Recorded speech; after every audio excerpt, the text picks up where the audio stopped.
नमस्कार दोस्तों।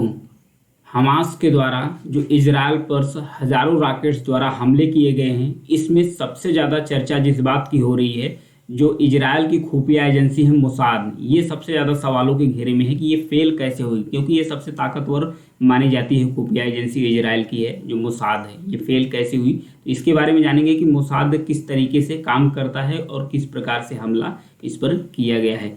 जब इजराइल के अधिकारियों से जब पूछा गया तो उन्होंने कहा, एक ही शब्द का इस्तेमाल किया, उन्होंने कहा कि हमें नहीं पता ये कैसे हो गया। उनका रिएक्शन था कि हमें नहीं पता ये कैसे हो गया, क्योंकि शनिवार सुबह ही गाजा पट्टी का लोकेशन देख लीजिए यहाँ पर।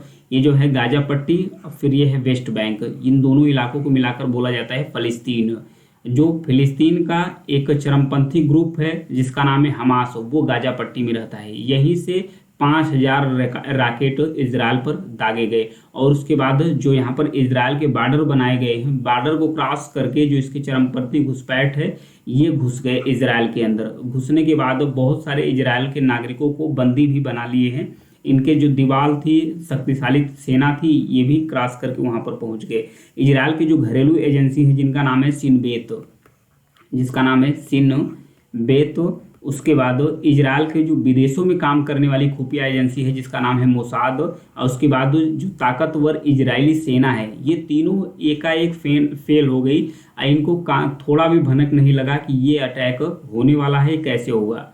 अगर पता भी चला तो रोकने में भी असफल रहे। तो इसमें हुआ क्या, इसमें 100 इजरायली नागरिक मारे गए, 100 इजरायली नागरिक मारे गए। इसके साथ साथ लगभग 985 इजराइल के जो नागरिक हैं वो घायल हो गए हैं। बदले में जवाबी कार्रवाई इजराइल की तरफ से भी किया गया। जो इजराइल की तरफ से जवाबी कार्रवाई किया गया है उसमें बताया जा रहा है कि 198 जो फ़लस्तीन के जो लड़ाके हैं, हमास के जो लड़ाके, वो मारे गए हैं और 1,000 से अधिक घायल हैं। इवेंट्स जो इजराइल है वो अपने बॉर्डर्स पर एक एयर डिफेंस सिस्टम का इस्तेमाल करता है जिसका नाम है आयरन डोम। यहाँ पर देखिए इजराइल का आयरन डोम है।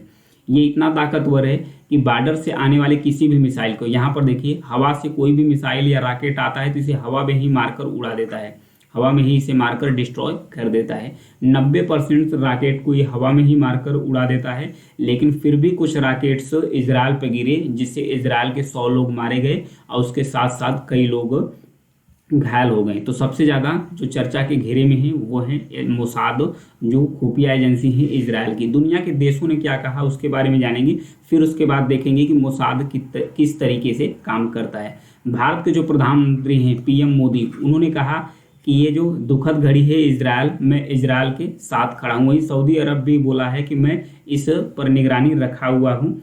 वहीं फ्रांस के राष्ट्रपति हो, जर्मनी हो, यूरोपीय कमीशन हो, ये सब ने बोला, हमास की निंदा की है कि हमास के द्वारा ये रॉकेट नहीं लॉन्च करना चाहिए। अमेरिका ने बोला कि मैं इजराइल के साथ खड़ा हूँ। अमेरिका ने बोला मैं इजराइल का पूरा समर्थन देने के लिए खड़ा हूँ। वहीं जो ईरान है, ईरान के जो सुप्रीम लीडर हैं जिनका नाम है आयतुल्लाह अली खामेनेई, उनका कहना है कि भाई मैं हमास जो है उसके साथ खड़ा हूँ। पहले है जो फ़लस्तीन के साथ खड़ा है, फ़लस्तीन के लड़ाकों के साथ खड़ा है, ऐसा माना जाता है। अब बात करते हैं मोसाद की, जो सबसे ताकतवर एजेंसी माना जाता है पश्चिमी एशिया में।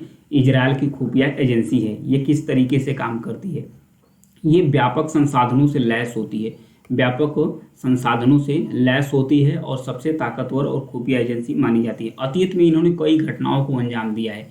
ये जो खुफिया एजेंसी है मोसाद इजराइल की, बहुत सारी घटनाओं को अंजाम दिया है। ये चरमपंथी नेताओं को मारने में उनका सटीक मूवमेंट्स, उनका हर एक मूवमेंट ये ट्रैक करती हैं। इन्हें आसानी से पता भी चल जाता है किस तरीके से काम करती हैं। जैसे किसी टारगेट को इन्हें हिट करना है तो वहाँ पर जीपीएस ट्रैकर लगा देते हैं। जीपीएस ट्रैकर लगाने के बाद इसे ड्रोन से अटैक करके ख़त्म कर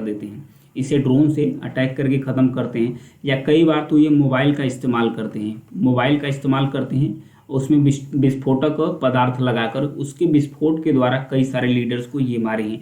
तो ऐसे में ये घेरे में आ जाते हैं सवालों के कि ये जो मोसाद है कैसे फेल हुई, ताकतवर एजेंसी फेल हो गई। ये जो इजराइल का जो बाड़बंदी लगाया गया है, तार है, कटीला तार लगाया गया है, ये कैसे तोड़कर सफल हो गए। हालांकि जो गाजा पट्टी है, गाजा पट्टी से जो हमास के लड़ाके हैं, ये पैरा ग्लाइडर्स के सहारे इजराइल में कैसे जल मार्ग से घुसे। यहाँ पर देखिए मेडिटेरियन सी है, यहाँ से इजराइल में ये घुस गए हैं और फिर उसके बाद बहुत सारे इजरायली नागरिकों को बंधक बना लिए हैं। ऐसे में जो इजराइल की मीडिया है वो सवाल कर रही है इजराइल की सेना से, और इजराइल के जो पॉलिटिकल लीडर हैं उनसे लगातार सवाल पूछ रही है। तो लेकिन इजराइल के पास कैसे चूक हुई, और इजराइल के पास सबसे बड़ा शब्द इसमें प्रश्न ये है कि इजराइल जो हमास में जो भी लड़ाका, हमास आह्वान कर रहा है विभिन्न लड़ाकों को, क्योंकि लेबनान में भी कुछ लड़ाके हैं, कुछ सीरिया में भी हैं, कुछ जॉर्डन में भी है, इन सब लड़ाकों को आह्वान कर रहा है हमास कि हमारे साथ आकर हमारा समर्थन करें, क्योंकि इजराइल के द्वारा भी एक राज्य आधिकारिक वार डिक्लेयर, स्टेट वार डिक्लेयर कर दिया गया है। तो हमास भी, तो इस इजराइल के पास सबसे ज़्यादा इस समय ज़रूरी इस चीज़ का है कि इन लड़ाकों को किस तरीके से रोका जाए जो हमास के पास न पहुंच पाए, और उसके साथ साथ इजराइल के पास जो इजराइल के नागरिक बंधक बनाए गए हैं उनको कैसे कंट्रोल किया जाए, क्योंकि इजराइल के द्वारा कहा गया है कि इस लड़ाई में जीत मेरी ही होगी। इजराइल के प्रधानमंत्री द्वारा, रक्षा मंत्री द्वारा किया गया है। उन्होंने कहा कि हमास सबसे बड़ी गलती कर दी है, क्योंकि इसको इस चीज़ का भारी कीमत चुकाना पड़ेगा। तो देखिए आगे लड़ाई कहाँ तक इन लोगों की पहुँचती है इजराइल और फ़लस्तीन के बीच में जो चरम चल रहा है। जो भी अपडेट होगा आगे भी बताता रहूँगा। अगर मेरी जानकारी या न्यूज़ पसंद आती है तो चैनल को सब्सक्राइब जरूर कीजिएगा, लाइक और शेयर करते रहिए। Thank you.